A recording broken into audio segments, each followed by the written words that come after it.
My name is Jacqueline Boswell, and this presentation is a continued conversation on misogynoir, intersectionality, and the socio-political hierarchy in America. In a previous assignment for this class, I discussed what misogynoir is. As a recap, misogynoir was coined by Moya Bailey and was further developed by Black womanist theorist Trudy, aka the Trudes. And they describe misogynoir as a specific type of anti-Black misogyny that Black women experience. This is a form of misogyny that speaks to the history of racial and sexual violence that has been perpetrated against Black women. I also discussed intersectionality. This was a term coined by Kimberly Crenshaw in 1989, and according to the Oxford Language Dictionary, it is the interconnected nature of social categorizations such as race, class, and gender, as they apply to a given individual or group.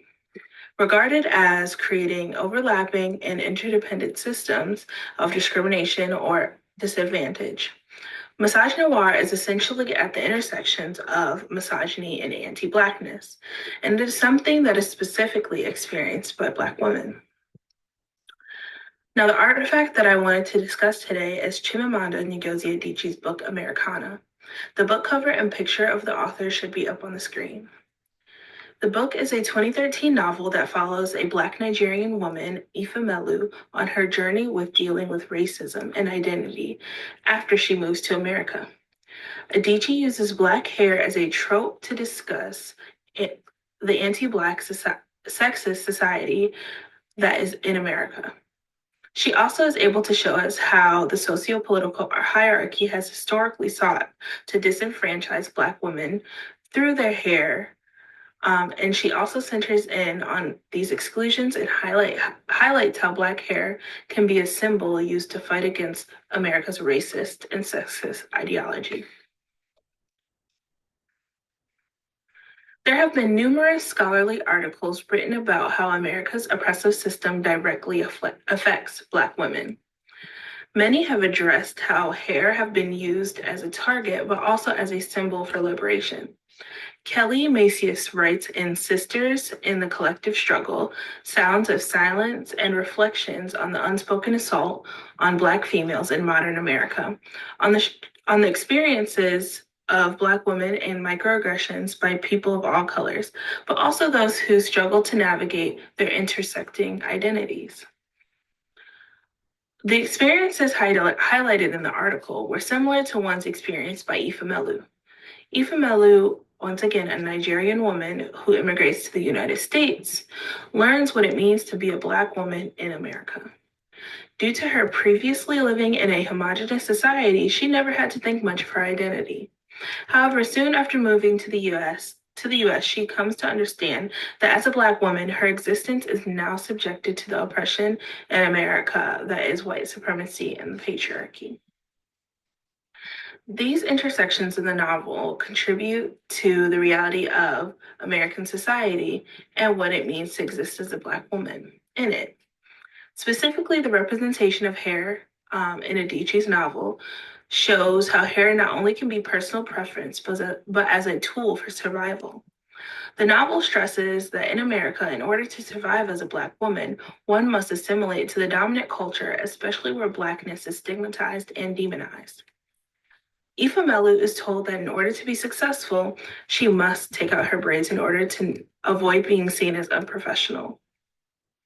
She is then told that America is a country that is not her own and that she must do whatever it takes to survive. Not meaning that she wasn't born here, but that it is not a place where people like her are meant to succeed. Black people are demonized for natural traits, and the demonization can imprison Black women within their own bodies, as there can become a conflict with having autonomy over your own body and choices, your own body and choices, and the need to survive in the world. Historically, in order to survive, Black women have been assimilating in America by straightening their hair since the early 1900s. This has become so ingrained into our society that wearing your natural hair is ironically seen as unnatural.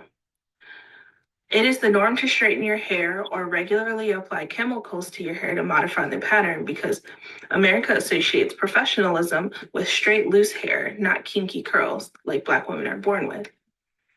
Because of this historical discrimination, including intersectionality in discussions of race and gender, also class, calls attention to how Black women have been excluded from these conversations. Like like white women excluding Black women from feminist movements because of their race, and Black men excluding Black women from Black liberation movements because of their gender. Because of these systems within their own communities, Black women experience a special and specific type of oppression that is misogynoir. As mentioned previously, Sarah Amito de la Garza's article articulated the realities of privileged feminism, specifically how the movement was co-opted by white feminists, essentially erasing Black women who the movement was started for. And from the information taken from Garza's article, we can conclude that Black women must be included in conversations that allow their voice to be heard. And with Americana, the reader learns that microaggressions through misogynoir can make a great impact on the livelihood of an entire race, and at the intersections of race and gender, like a group of people who are at the bottom of America's socio-political hierarchy.